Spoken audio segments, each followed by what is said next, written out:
Hello hi welcome back to మెనీ మోటాక్స్. అందరూ ఎలా ఉన్నారండి? నేనైతే బాగున్నాను, మీరైతే బాగున్నారని అనుకుంటున్నాను. ఎలా ఉన్నారో కింద కామెంట్ సెక్షన్లో అయితే చెప్పండి. ఇంకా లేట్ చేయకుండా వీడియోలోకి అయితే వెళ్ళిపోదాము. మనము ఇంట్లో ఈజీగా మసాలా పొడి అనేది ప్రిపేర్ చేసుకోవచ్చు. ఇదిగో ఉన్న ఇంగ్రీడియంట్స్ ఏమేమి కావాలో మీకైతే ఈ వీడియోలో అయితే చూపిస్తాను. చూడండి, లేట్ చేయకుండా ఇంకా వీడియోలోకి అయితే వెళ్ళిపోదాము. మెయిన్గా ధనియాలు అయితే కావాలి. ధనియాలు, లవంగ మొగ్గలు, ఇంకా జీలకర్ర, ఎండుమిర్చి. ఈ ఆకు తెలుసు కదా, మనము పలావ్లో వాడుతూ ఉంటాము. ఆకు, పలావ్ ఆకు, యాలకులు, దాల్చిన చెక్క, ఇవన్నీ అయితే మనం ఫ్రై చేసుకోవాలి. వీటితో అయితే మనము చక్కగా మసాలా పొడి అయితే ప్రిపేర్ చేసుకుందాము. ఇప్పుడు వీటన్నిటిని అయితే ఫ్రై చేసుకుందాము.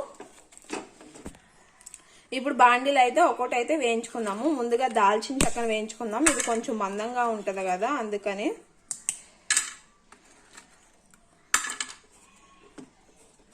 వన్ బై వన్ అయితే వేయాలి. అన్నీ ఒకసారి వేసినా కానీ మాడిపోతాయి. కొన్ని త్వరగా ఎగుతాయి, కొన్ని అయితే త్వరగా ఏగవు కదా. అందుకని ఏది బాగా ఎగిద్ది, ఏది త్వరగా ఎగిద్ది అన్నది మనం లాస్ట్ అయితే వేసుకుంటే మంచిది, లేకపోతే మాడిపోతాయి.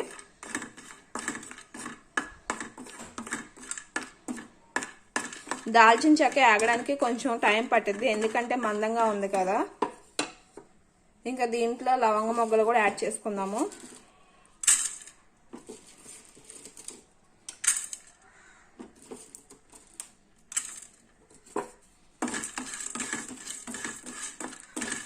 దీంట్లో ఎలాంటి ఆయిల్స్ ఎలాంటి ఏమీ వేయాల్సిన లేదు. ఇలాగా మామూలుగా బాండీ వేడెక్కిన తర్వాత అలాగా ఫ్రై చేసుకుంటే సరిపోద్ది. పచ్చి స్మెల్ పోయేంత వరకు వేపుకుంటే సరిపోద్ది.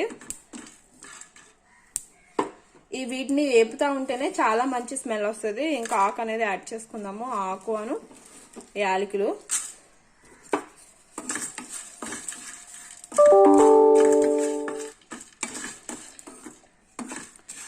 ఇలా ఫ్రై చేసేటప్పుడు చాలా అంటే బాగా స్మెల్ వస్తుంది. ఒకసారి మీరు ఎప్పుడైనా వేయించి ఉంటే ఒకసారి మీకు కూడా అర్థమయ్యే ఉంటుంది.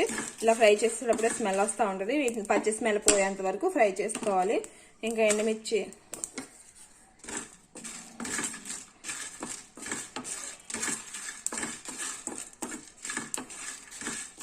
ఈ ఫ్రై అనేది ఇది పొడి ఉంది కదా, మనం ప్రిపేర్ చేసుకున్న పొడి దేంట్లైనా యూజ్ చేసుకోవచ్చు. వెజ్ ఆర్ నాన్ వెజ్, ఇంకా మనం ఏదైనా స్పెషల్ ఐటమ్స్ ఏమైనా చేసుకోవాలనుకున్నా ప్రతి దాంట్లోనే యాడ్ చేసుకోవచ్చు.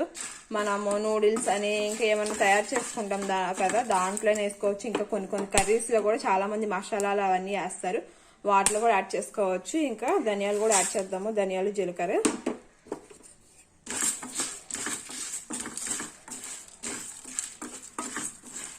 ఇలా మనం ఫ్రై చేసుకొని పౌడర్ చేసుకున్నది చాలా రోజులు అంటే చాలా రోజులు ఉంటుంది, ఎన్ని రోజులైనా ఉంటుంది.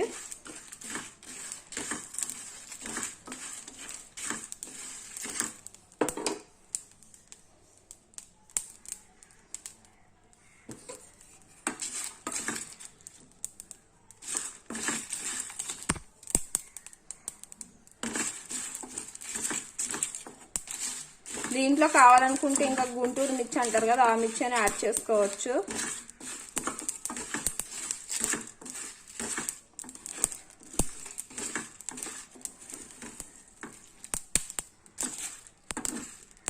చూడండి, ఆల్మోస్ట్ అన్నీ ఏగిపోయాయి.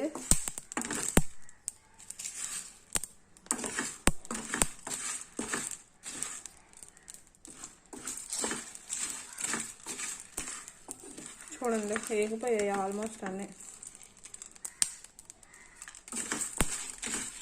ఇప్పుడు వీటిని చల్లార్చుకొని మనం పొడి అనేది ప్రిపేర్ చేసుకోవాలి. ఇవన్నీ ఆల్మోస్ట్ చల్లారిపోయాయి, చూస్తున్నారు కదా, ఆల్రెడీ వేగిపోయి చల్లారిపోయాయి. వీటిని ఇప్పుడు మనం మిక్సీ జార్లో వేసుకొని పౌడర్లా చేసుకుందాము.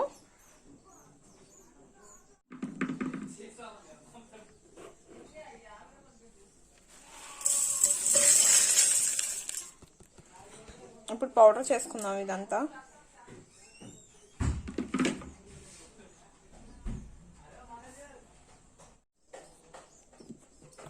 చూడండి, అంతా గ్రైండ్ అయిపోయింది. ఇప్పుడు ఇదంతా బౌల్లోకి అయితే తీసుకుందాము.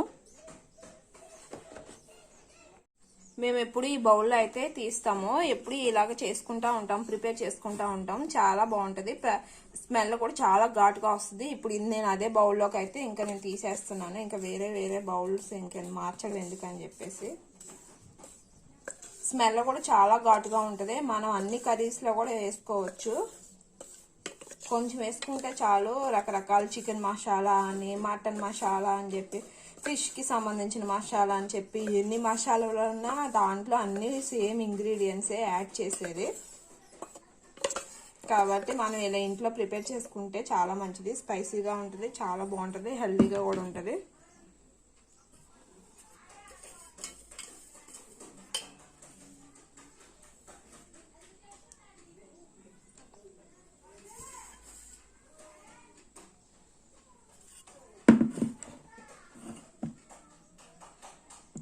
చూడండి మసాలా ఎలా ఉందో.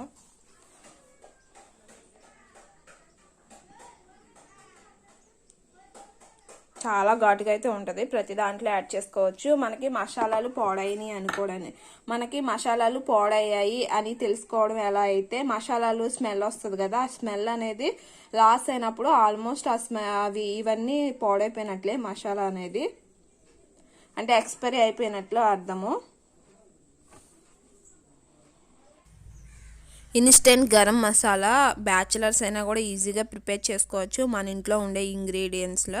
దీంట్లో ఇంకా మనము పువ్వు, మరాఠీ మగ్గ అలాంటివన్నీ కూడా యాడ్ చేసుకోవచ్చు. నా వీడియో నచ్చినట్లయితే లైక్ చేయండి, షేర్ చేయండి అండ్ సబ్స్క్రైబ్ చేయండి. Thank you for watching. Bye.